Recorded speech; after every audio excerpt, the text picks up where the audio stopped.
Hi, ticket to finale ഇന്നത്തെ ടാസ്കിൽ ആരൊക്കെയാണ് മികച്ച പ്രകടനം കാഴ്ചവെച്ചത്, ആരൊക്കെയാണ് മോശം പ്രകടനം കാഴ്ചവെച്ചത്, ആർക്കൊക്കെ എത്രയൊക്കെ പോയിന്റ് വീതം കിട്ടി എന്നുള്ളതാണ് നമ്മൾ നോക്കാൻ പോകുന്നത്. അതിനു മുൻപ് നമ്മുടെ ഈ ചാനൽ നിങ്ങൾ ആദ്യമായിട്ടാണ് കാണുന്നതെങ്കിൽ അല്ലെങ്കിൽ സബ് ചെയ്യാതെയാണ് കാണുന്നതെങ്കിൽ ഒന്ന് സബ് ചെയ്തേക്കുക. ലൈക്ക്, ഷെയർ, കമൻസ്, അതുപോലെ വീഡിയോ ഹൈപ്പ് ചെയ്യാനും മറക്കരുത്. ഇന്നത്തെ ടാസ്ക് തൂക്കിയത് അത് നൂറ തന്നെയാണ്. നൂറ വളരെ മികച്ച പ്രകടനമാണ് കാഴ്ചവെച്ചത്. ഇന്ന് നൂറയ്ക്ക് 9 പോയിന്റ്സ് ആണ് നേടാനായത്. നൂറയ്ക്കാണ് ഇന്ന് ഏറ്റവും കൂടുതൽ പോയിന്റ്സ് ലഭിച്ചത്. 9 പോയിന്റ്സ് നൂറയ്ക്ക് കിട്ടി. രണ്ടാം സ്ഥാനത്ത് നെവിനാണ്. നെവിന് 8 പോയിന്റ്സ് ലഭിച്ചു. മൂന്നാം സ്ഥാനത്ത് ഷാനവാസ് ആണ്. ഷാനവാസും മികച്ച പ്രകടനം കാഴ്ചവെച്ചു. ഷാനവാസിന് 7 പോയിന്റ്സ് ആണ് ലഭിച്ചത്. നാലാം സ്ഥാനത്ത് അനുമോളാണ്. അനുമോളും മികച്ച പ്രകടനമാണ് കാഴ്ചവെച്ചത്. അനുമോൾക്ക് 6 പോയിന്റ്സ് ആണ് ലഭിച്ചത്. ഇവിടെ അഞ്ചാം സ്ഥാനത്ത് സാബുമാനാണ്. സാബുവിനും 5 പോയിന്റ്സ് ലഭിച്ചു. ആറാം സ്ഥാനത്ത് അക്ബർ. അക്ബറിന് 4 പോയിന്റ്സ് ആണ് ലഭിച്ചത്. ഏഴാം സ്ഥാനത്ത് ആദില.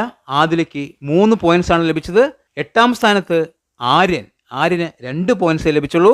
ഏറ്റവും അവസാനം അനീഷാണ്. അനീഷിന് 1 പോയിന്റ് ലഭിച്ചു. ഇവിടെ മികച്ച പ്രകടനം കാഴ്ചവെച്ച 3 പേർ, ഒന്ന് നൂറ, നെവിൻ, ഷാനവാസ്. ഇവർ 3 പേരും മികച്ച പ്രകടനമാണ് കാഴ്ചവെച്ചത്.